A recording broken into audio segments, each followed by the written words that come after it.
Hey, nice to see you again. Come on in, take a seat. You're looking a lot better from last week. Hey, I don't mind telling you, you were a mess. Comma-itis, you had it everywhere. Overuse, misuse. But listen, you're a lot better. We went through a lot of the rules, a lot of the tests last week, but we're more than halfway there. That means we still have halfway to go, right? So come on in. We're going to take you through the whole battery of tests again. We're going to work through all the little rules that are remaining. And I feel that at the end, we're going to get this thing licked. All right, so you ready to go? All right, let's go. Okay, let's pick it up right here where there are a series of times when you need to use commas to set off direct address. For example, forgive me, Dan, for being so late.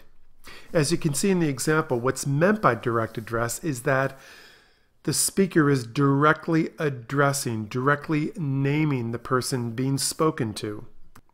That's where the funny one comes in. Let's eat Grandma. No, wait a minute. Is it let's eat Grandma because she looks so delectable and I have these cannibal instincts? Or no, we're just calling Grandma in to eat. Let's eat, comma, Grandma. So as you can see, a comma can save lives. Now there's a lot more on direct address in a whole separate tutorial on dialogue. So you might want to look into that. Another time you need commas is to set off the words yes and no. For example, no, the test cannot be retaken. Commas also set off question tags. I'm fascinating, aren't I? And commas are used to set off mild interjections. Well, that remains to be seen. So in all of these, you can hear the pauses, and the commas are the way of establishing those pauses to the reader. Okay, moving on to another need for commas to set off direct quotations introduced by phrases like he said. Please pass the pizza, he said. So note that comma there, separating what is spoken from who is saying it. Martin Luther King said, I have a dream. Again, notice that comma separating his name from what he says. And finally, use commas for these unusual and very specific situations. Dates. Use a comma to separate the month, day, and year from the rest of the sentence. September 11, comma, 2001, comma, was a tragic day in America. Now, if you only have part of that, then you won't need commas. So no comma if only the date and or the year. The test on August 30 is too soon. In some ways, this is related to the next rule that relates to states. When there's a city and state in the sentence, use a comma after the state. And of course, you use it between the city and state. The fall in Johnson, comma, Vermont, comma, is alive with colors. Now, we know to put it between Johnson and Vermont, but it's that second one after the state that is usually omitted, and you need it in there. Now, if it's just the city or just the state, no comma. The fans in Ohio are happy that LeBron is returning. So do you see how this has something in common with the dates rule? If you have a lot of things, you'll put commas all over the place. With dates, if you have the month and the day and the year, that comma comes after the year. With states, if you have the city and the state, yeah, it comes after the state. For both situations, if you only have some of the date or some of the location, then no commas are needed.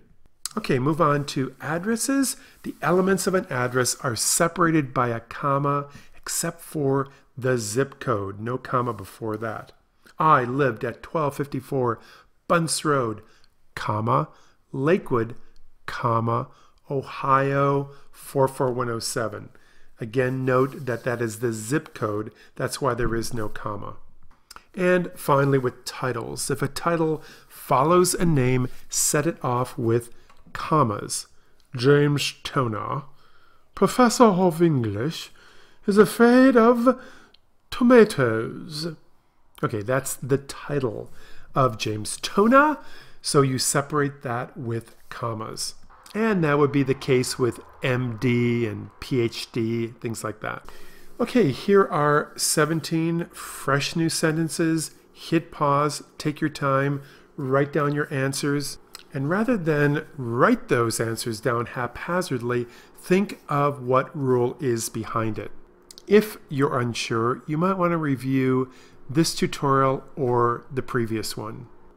Okay, once you are ready, here come the answers.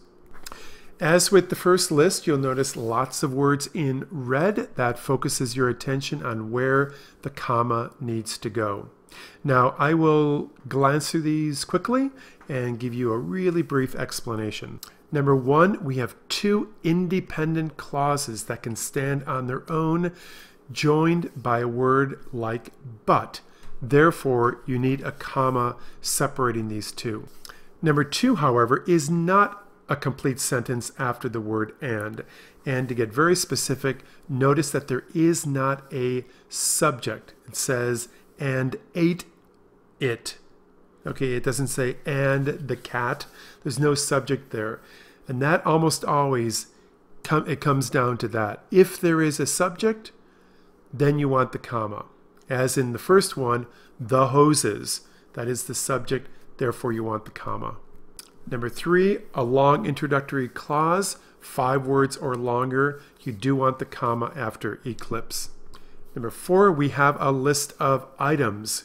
Put a comma between them and pay special attention to that last comma that comes before the and, joining the last 2 items. Number 5 has an essential phrase. You don't want to put commas in here. No commas anywhere in 5. If you did have commas, you would be saying that drivers are a danger to everybody, but that's not what you're saying. You're saying specifically those drivers who talk on their phones are a danger to everybody. That is an essential chunk of information, therefore no commas. Unlike number 6, which has a non-essential phrase in there, which then can be separated with commas. The aspen tree, which is losing its leaves, was planted in 2002. Take that out and the meaning of the sentence remains essentially the same. In number 7, we have the transition word however, semicolon before it, but for our purposes, the comma comes after. In number 8, we have an interjection that bursts into the sentence. Driving across the country, I believe, is something all Americans should do. It's interrupting. The key thing there is to make sure you have commas on both sides of the I believe phrase. These come in pairs. Similar to number 9, an interrupting phrase, the not Kevin Durant, specifically phrases that start with not or unlike. They are interrupting the sentence. Use commas to separate them. For number 10, a word like yes or no takes a comma. For the question tag in number 11, you need the comma. My mama will feed you dinner, won't she? I like number 12. Without that comma for direct address, poor Andrew. All these people are going to come up and just punch you, hit you. No, no, no, no, no. You're not saying that. It's go hit. Andrew, it's your time to bat. Big difference. For 13, use a comma to separate who is speaking, Amanda, from what she is saying. In number 14, we have a city and a state. So remember, comma between the city and the state. But when you have them both, the comma comes after the state as well. Similar to number 15, where we have the month, the day, and the year. So you need that comma after the year. Look at 16. There are no commas in there. Oregon It just stands alone. It doesn't say Portland, Oregon. If it did, it'd be Portland, comma, Oregon, comma, but it's not. Look at June 18th. No commas at all. If it were June 18, 2014, we'd have June 18, comma, 2014, comma. And finally, 17, we have a title here for Ronald McDonald, PhD. You use commas to separate titles in a sentence. Hey, we just got the test back from the lab. Wow, you are cured of comma-itis. Fantastic. Great news. But now before you get too cocky, every couple of years come back, get tested again, return to the tutorials, take your medicine. Yeah, and everything's going to be great. So go forth and, hey, your grammar insurance covers this, right? Yeah, I think so too. So it's been great dealing with you. Wait a minute, is that a little bit of quotation mark cancer you have there? Yeah, you might want to have me take a look at that. Yeah, okay.